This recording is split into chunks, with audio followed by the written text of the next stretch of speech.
Hola, muy buenos días, apreciados amigos y hermanos. Les extendemos un saludo especial a cada uno de ustedes. Que el Señor les bendiga. Amén. Qué rico es poder empezar el día con la presencia de nuestro Dios, buscando de su palabra y aprendiendo de Él. Hoy ya es martes 8 de septiembre y estamos listos para estudiar la lección una vez más con cada uno de ustedes. Así que bueno, vamos a empezar con ustedes, Stephanie Franco y Eric Colón. Bienvenidos.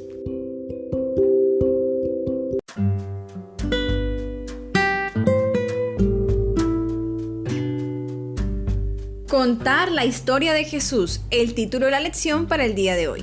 ¿Quiénes fueron los primeros misioneros que Jesús envió? No estaban entre los discípulos, no estaban entre sus seguidores de mucho tiempo. Los primeros misioneros que Jesús envió fueron hombres locos, endemoniados que unas horas antes habían aterrorizado la región y habían aterrado los corazones de los vecinos de la aldea. Con un poder demoníaco sobrenatural, uno de estos endemoniados rompía las cadenas que lo ataban, chillaba en tonos horribles y mutilaba su propio cuerpo con piedras afiladas. La agonía en sus voces solo reflejaba una agonía más profunda en sus almas, como está en Mateo capítulo 8 versículos 28 y 29 y Marcos capítulo 5 versículos 1 al 5. Pero luego se encontraron con Jesús y su vida cambió. Nunca volverían a ser los mismos. Jesús expulsó a los demonios atormentadores de sus personas hacia una piara de cerdos que luego se despeñaron de un acantilado hacia el mar, de acuerdo con Mateo capítulo 8, versículo 32 al 34. También lo podemos encontrar en Marcos capítulo 5, versículos 13 y 14. Lee Marcos capítulo 5, versículos 1 al 17. ¿Qué les pasó a estos hombres y qué encontraron los habitantes del pueblo cuando salieron a ver qué había sucedido? Marcos capítulo 5 versículo 1 al 17. Vinieron al otro lado del mar, a la región de los Gadarenos, y cuando salió él de la barca, enseguida vino a su encuentro de los sepulcros un hombre con un espíritu inmundo, que tenía su morada en los sepulcros y nadie podía atarle ni aun con cadenas, porque muchas veces había sido atado con grillos y cadenas, mas las cadenas habían sido hechas pedazos por él y desmenuzadas los grillos, y nadie le podía dominar. Y siempre, de día y de noche, andaba dando voces en los montes y en los sepulcros e hiriéndose con piedras. ¿Te puedes imaginar eso, amor? Terrible. Un grito a medianoche, ¡ah! Un alarido, sería como para no poder dormir. Aterrador, sí. Cuando vio pues a Jesús de lejos, corrió y se arrodilló ante él, y clamando a gran voz dijo: ¿Qué tienes conmigo, Jesús, Hijo del Dios Altísimo? Te conjuro por Dios que no me atormentes. Porque le decía: sal de este hombre, espíritu inmundo. Y le preguntó: ¿cómo te llamas? Y respondió diciendo: Legión me llamo, porque somos muchos. Y le rogaba mucho que no los enviase fuera de aquella región. Estaba allí cerca del monte un gran hato de cerdos paciendo, y le rogaron todos los demonios diciendo: envíanos a los cerdos para que entremos en ellos. Y luego Jesús les dio permiso. Y saliendo aquellos espíritus inmundos, entraron en los cerdos, los cuales eran como 2000. Y el hato se precipitó en el mar por un despeñadero, y en el mar se ahogaron. Y los que apacentaban los cerdos huyeron, y dieron aviso en la ciudad y en los campos. Y salieron a ver qué era aquello que había sucedido. Vienen a Jesús y ven al que había sido atormentado del demonio, y que había tenido la legión sentado, vestido y en su juicio cabal. Y tuvieron miedo. Y les contaron los que lo habían visto cómo le había acontecido al que había tenido el demonio y lo de los cerdos, y comenzaron a rogarle que se fuera de sus contornos. Es curioso que los demonios le rogaron a Jesús diciendo que no los mandara fuera de aquella región.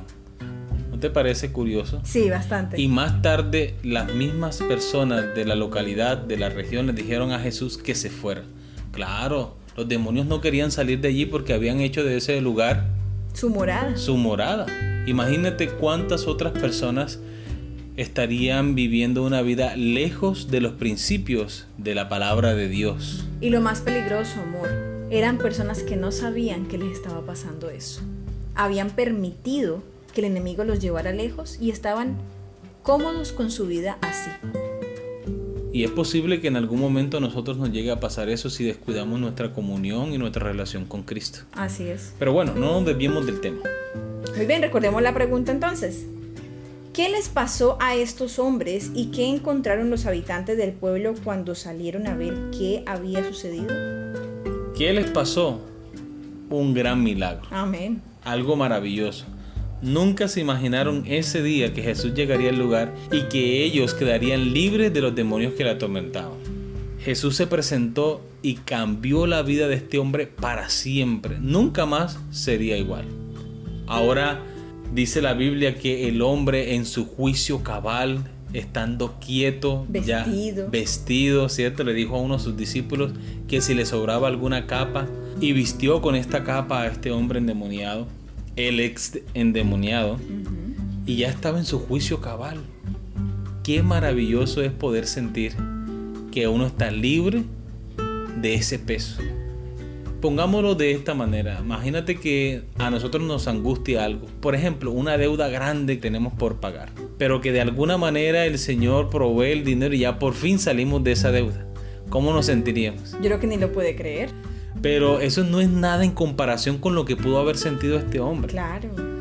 Estar poseído por un espíritu de demonio, o sea, yo creo que esa experiencia nadie la quisiera tener. Definitivamente. Y los que alguna vez lo han tenido, pienso que es una experiencia aterradora. Debe ser tan fuerte como para no quererse soltar de Dios nunca jamás. Así es, entonces vemos que pasó algo maravilloso, algo extraordinario. Jesús entró y con autoridad hizo lo que los otros maestros de Israel no hacían, que echó con autoridad a los espíritus de demonios del cuerpo de estas personas.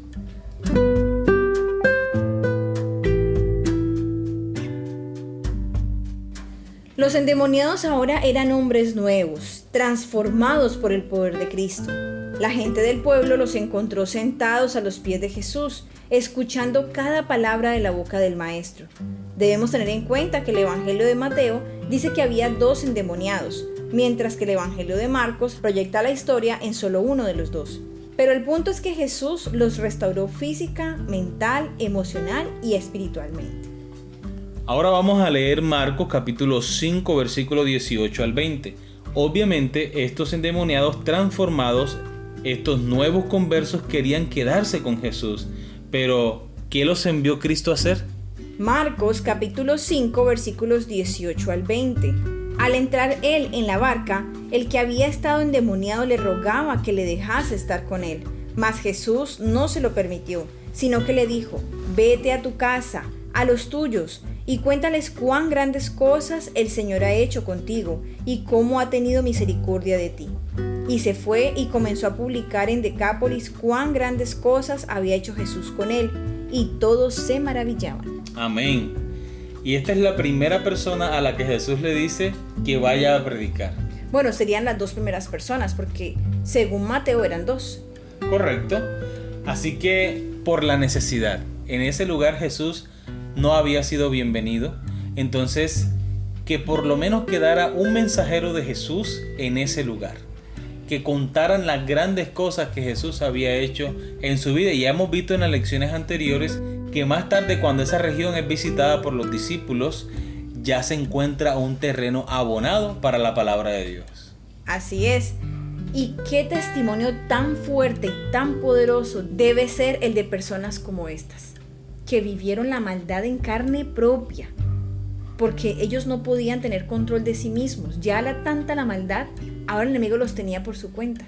Y eso que tú dices, amor, me hace pensar en algo. La Biblia no dice las circunstancias en las que ellos llegaron a ser poseídos por el demonio. Exacto. Ni tampoco importa. Aquí lo que importa es el amor de Dios por estos hombres. Y las nuevas personas que ahora estos hombres eran. Del mismo modo, Jesús no se fija en lo que nosotros hayamos hecho para caer en el pecado en el que nos encontramos o los errores que hayamos cometido. Jesús no se fija en esto. Él está más interesado a darnos la oportunidad de transformar nuestras vidas. Ahora que lo mencionas, amor, quiero agregarle algo más. Alguna vez alguien decía que Jesús no mira lo que somos, sino lo que podemos llegar a ser. Amén. En sus manos. Amén. Entonces, qué bonito que nosotros podamos también ser misioneros, que vayamos a otras personas, de pronto no a otros países, pero sí a nuestros vecinos, a los hermanos, a la gente alrededor, a nuestros familiares, a los familiares, para decirles cuán grandes cosas, cuán grandes cambios ha hecho Dios en nuestras vidas. Y si Jesús pudo ver en estos hombres unos mensajeros de la palabra de Dios, ¿cuánto más puede ver en ti? Amén. Amén.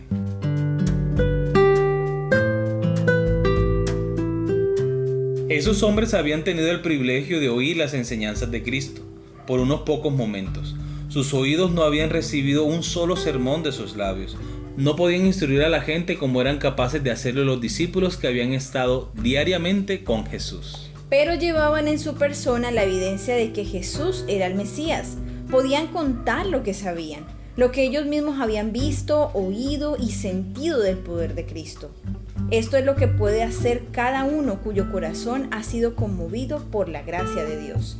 Deseado de toda la gente, es página 307. Lo que estamos estudiando en esta semana, ¿qué mayor evidencia hay del poder de Dios sino la evidencia de una vida transformada, Amén. de una vida cambiada? Así es. Entonces estas personas tenían el mayor argumento. Ellos mismos habían sido transformados por el poder de Dios. Y lo que la gente había conocido de ellos, ¿quién podía negar? ¿Quién podía decir que eso era mentira? Cuando los habían visto y los aterraba en las noches sus gritos. Por eso dice el texto bíblico que cuando los escuchaban, se maravillaban del gran poder de Dios. Amén. Sus testimonios prepararon Decápolis, 10 ciudades a orillas del mar de Galilea, para recibir las enseñanzas de Jesús. Este es el poder del testimonio personal. Amén. Muy bien, queridos amigos y hermanos, allí tenemos el reto. Dios puede hacer de cada uno de nosotros personas para su honra y su gloria. Lo único que nosotros debemos hacer es contarle a otros lo que Dios ha hecho en nuestras vidas. Amén. Muy bien, queridos amigos y hermanos, los esperamos mañana para una nueva lección. Que Dios les bendiga.